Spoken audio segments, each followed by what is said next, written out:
Hello aspirants. अगर आपको मेरी ये वीडियो हेल्पफुल लगे तो आप प्लेलिस्ट में जाकर टीचिंग से जुड़ी और भी जानकारी हासिल कर सकते हैं। तो आज स्टार्ट करते हैं डिफरेंट व्यूज अबाउट टीचिंग। आज हम बात करेंगे शिक्षण संबंधी विभिन्न विचार यानी कि different views about teaching, understanding the education, teaching as a guidance, teaching of the emotions, adjustment with the environment, organisation of learning. Understanding the education, शिक्षण की सूझबूझ। शिक्षण प्रणाली के 3 प्रमुख अंग हैं: शिक्षक, शिक्षार्थी तथा शिक्षा सामग्री। शिक्षक टीचर, शिक्षार्थी स्टूडेंट, विषय सामग्री सिलेबस। शिक्षण द्वारा शिक्षक एक शिक्षार्थी एवं विषय सामग्री के बीच संतुलन स्थापित करता है। देखो, जो टीचिंग है तीनों के बीच में क्या संतुलन जो स्थापित करने का काम करती है ना। एक शिक्षक जिन विद्यार्थियों को पढ़ाता है, यानी कि एक जो टीचर है जिन स्टूडेंट्स को वो पढ़ाता है, उनकी क्षमताओं, सीमाओं एवं निजी विभिन्नताओं को उसे समझना चाहिए।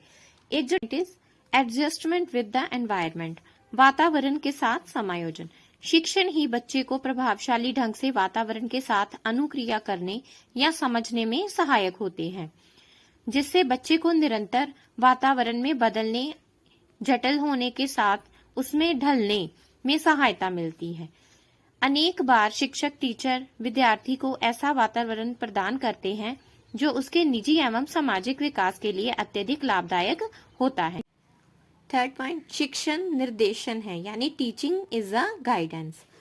एक अन्य विचार ये है कि शिक्षण निर्देशन है। निर्देशन द्वारा ही सही आदतों, सही ज्ञान, आलोचनात्मक सोच की विधियों एवं मूल्यांकन को विद्यार्थी ग्रहण कर सकते हैं। आगे, संवेगों का प्रशिक्षण, टीचिंग इज ऑफ इमोशंस। एक प्रसिद्ध शिक्षक रायबर्न के अनुसार हम बच्चों की शिक्षा के बौद्धिक एवं ज्ञानात्मक पक्षों की ओर ध्यान देते हैं तथा भावात्मक पक्ष की ओर ध्यान नहीं देते या उन्हें अनदेखा कर देते हैं। यदि हम चाहते हैं कि हमारे बच्चे उचित कार्य करें, उचित व्यवहार करें, तो उनकी भावनाओं का सही होना आवश्यक है। ठीक है ना। मतलब एक टीचर होने के नाते हमें उसके बौद्धिक और ज्ञानात्मक पक्षों के अलावा उसके भावात्मक पक्ष की ओर भी ध्यान देना बहुत जरूरी है। आगे बात करते हैं 5th पॉइंट, शिक्षण का संगठन, ऑर्गेनाइजेशन ऑफ लर्निंग। मोर्शल ने अपनी पुस्तक सफल शिक्षण में लिखा है कि शिक्षण केवल शिक्षा का निर्देशन ही नहीं, अधिगम का संगठन भी है, जिसका अभिप्राय है कि शिक्षक एवं विद्यार्थी की विभिन्न एवं जटिल क्रियाओं में तालमेल। देखो, बच्चा जब स्कूल में आता है तो टीचर उसे जिस तरह से कार्य करवाएगा, बच्चे उसी तरह से कार्य करते हैं। ठीक है ना। एक टीचर ही है जो बच्चों की सभी क्रियाओं में अपने द्वारा तालमेल बनाकर उन्हें एक नई दिशा की ओर ले जाता है। अब हम टीचिंग के मेन पर्पस की बात कर लेते हैं। Main purpose of teaching, knowledge देना। टीचर का काम क्या है? नॉलेज देना, स्किल डेवलप करना बच्चों का, उनके अंदर जो कौशल हैं उन्हें बाहर लेकर आना। ठीक है। एटीट्यूड और वैल्यूज बनाना, उन्हें उनके मूल्यों के बारे में बताना, उनकी जानकारी, नॉलेज और बौद्धिक विकास के साथ साथ उनके संवेगात्मक और भावात्मक मूल्यों को भी बढ़ाना।